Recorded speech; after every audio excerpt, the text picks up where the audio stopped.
होता है एक स्नैप्स टूल होता है, उसके माध्यम से भी करना शुरू कर दिए। चलिए अभी फिर आपको बताएंगे, हम उसी का तैयारी कर रहे थे। चलिए तो अभी हाँ, तो हम लोग रीढ़ की हड्डी में चोट है, जिनको रीढ़ की हड्डी में चोट लगा है उसके लिए आप जानते ही हैं, मोनोप्लेजिया, डाइप्लेजिया, पैराप्लेजिया, क्वाड्रिप्लेजिया, ये सब तो आप सुनिए।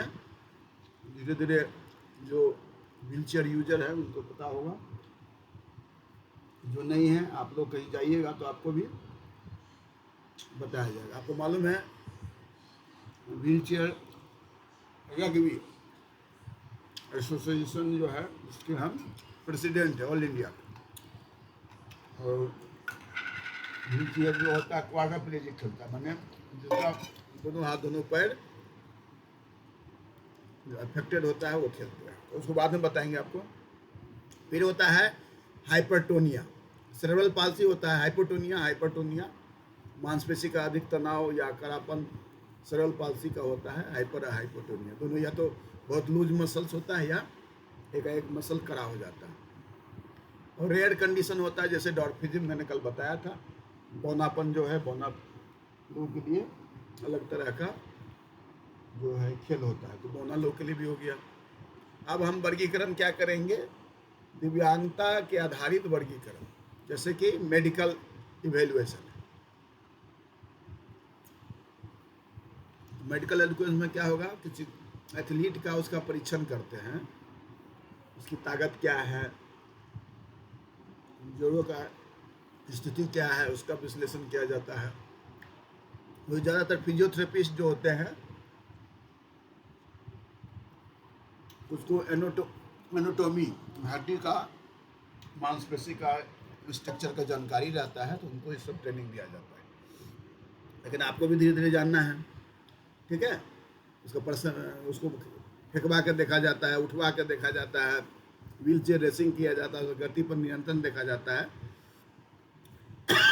तो क्लासिफिकेशन करेंगे तो एक तो जो उसका इम्प्यूटीज है या जो फिजिकल डिसेबिलिटी है या उसकी जो लिमिटेशन, एक तो मेडिकल हो गया, दूसरा उसको फंक्शनल हो गया, उसको खिलवा कर दिखाया जाएगा। वहाँ तो वो क्या होगा, हो सकता है कि आपको पकड़ने के लिए बोला जाए, आप धीरे से पकड़े, या बोले हमको नहीं पकड़ाता है, तो हो सकता है आप नाटक कर सकते हैं। तो जब खेलने के दौरान उसकी प्रदर्शन देखा जाता है तो उसको बोलता है स्पोर्ट्स स्पेसिफिक इवेल्युएशन, उसको भी होता है। तीसरा होता है फंक्शनल टेस्टिंग, विभिन्न हिस्सों में कार्य क्षमता का परीक्षण किया जाता है और देखा जाता है कि जो, इसीलिए जब क्लासिफिकेशन किया जाता है तो कोई डॉट होता है तो आर लिख दिया जाता है, आर मतलब रिव्यू, दोबारा फिर से खेलने के दौरान, और तब फाइनल उसका क्लासिफिकेशन किया जाता है, ठीक है। और वर्गीकरण का निर्धारण क्या होता है, सभी परीक्षणों के आधार पर एथलीट का जो है कार्य क्षमताओं को सीमाओं के अनुसार उसको श्रेणी में रखा था। इसलिए क्या होता है, दिव्यांगता के टी क्लास, टी मतलब ट्रैक है ना, ट्रैक इवेंट्स 40 से 47, ये क्या होता है, एम्प्यूटीज, अंग विच्छेद और मांसपेशी की कमजोरी वाले एथलीट। तो इसको याद रखिएगा, 40 से 47, 40 तो बौनापन हुआ, लेकर 47 तक अंग विच्छेद जो होता है। टी से ट्रैक कल भी बताए थे, मतलब जो दौड़ने, रनिंग, कूदने, फांदने, उसको ट्रैक होते हैं। और व्हील चेयर का जो उपयोग होता है 51 से 58 तक, कल भी बताया थे, जो व्हील चेयर का उपयोग करते हैं और ट्रैक में करते हैं। उसी तरह फील्ड में एफ होता है, एफ क्लास, इसमें 40 से 46 जो फेंकने वाला है। फेंकने वाले में क्या हो गया, शॉर्ट पुट, जेवलिन, डिस्कस हो गया, है ना, या क्लब थ्रो हो गया, जो शॉर्ट पुट नहीं फेंक सकता है। उसी तरह 51 से 57 व्हील चेयर वाले में हो गया। और दृष्टिहीन के लिए 11, 12, 13 अलग अलग जो है, इस तरह की चीज़ें हो गई है। तो हमको लगता है टाइम भी हो रहा है, 5 मिनट और लेंगे, 9:30 तक, इसके बाद आपको आज का हम ये कर देंगे। भारत में क्या है, कुछ खिलाड़ी का नाम आप जानते हैं, देवेंद्र झाझरिया, उसका क्या एक हाथ कटा हुआ है, इसलिए उसको F46 इसलिए बजाता है कि वो जेवलिन थ्रो करता है, दौड़ने वाला रहता तो टी होता है ना। तो उसमें 2004 में बताया था स्वर्ण जीता, 2016 में 2004 कहाँ हुआ था, ग्रीस में। आप लोग जो बोलते हैं नोट भी कर लीजिए, एथेंस, वहाँ मुझे जाने का मौका मिला हुआ है। तो 2004 में, 2016 में रियो डी जेनेरो है, तो दोनों जगह वो स्वर्ण पदक है। मरियप्पन थंगवेलु, उसकी जो पैर में प्रॉब्लम है, एक पैर ज़मीन में नहीं टच करता, छोटा ऊंचा नीचा है। एक पैर उसको एक्सीडेंट में पैर जो है कुचल गया था बस से, है ना। तो वो T42 में होता है और हाई जंप में इन्होंने पदक जीता है। दूसरा हम इंटर करते हैं मेघाना, शूटिंग वाले सिंहराज अधाना, जो शूटिंग में दिव्यांगता के आधार पर वर्गीकरण के तहत उन्होंने सफलता प्राप्त की थी। दूसरा वर्गीकरण प्रणाली में क्या है, चुनौती क्या है, क्या दिक्कत आती है। वर्गीकरण प्रणाली में क्या होता है कि हमारे यहाँ विशेषज्ञ की कमी है, उसको पता ही नहीं चलता ये कौन सा वर्ग में है ना, तो उसके कारण प्रॉब्लम होता है। दूसरा तकनीकी बाधा होता है, उन्नत उपकरण का अभाव है जिससे हम उसको एग्जामिन कर सके। ग्रामीण क्षेत्र में क्या है, इस तरह की सुविधा नहीं है, उसका अभाव है। कैसे कौन सा खेल खेले, किस तरह की समस्या है, उसको और आगे डिसेबिलिटी बढ़ सकता है कि घट सकता है, कहाँ उसका प्रॉपर उसका वेट वेयरिंग हो रहा है कि नहीं है। और समस्या क्या है, खेलने में तो पैसा लगता है, तो वित्तीय समस्या है।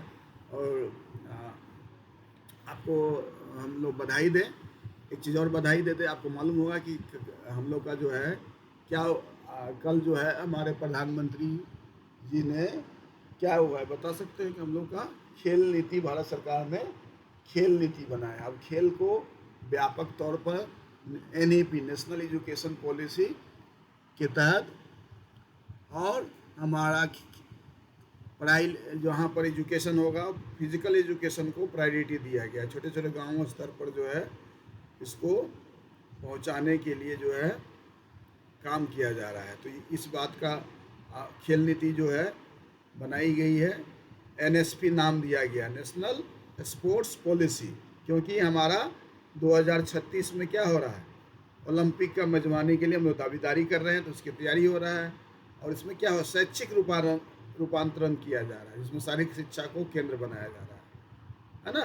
तो शुरुआती वर्षों से शारीरिक साक्षरता यानी फिजिकल एजुकेशन को विकास करने के लिए लगातार शुरुआती समय से उनको डेवलप किया जाएगा। और क्या हो रहा है कि शारीरिक शिक्षा को पाठ्यक्रम के रूप में एकीकृत किया जाएगा, शुरू से ही पढ़ा जाएगा।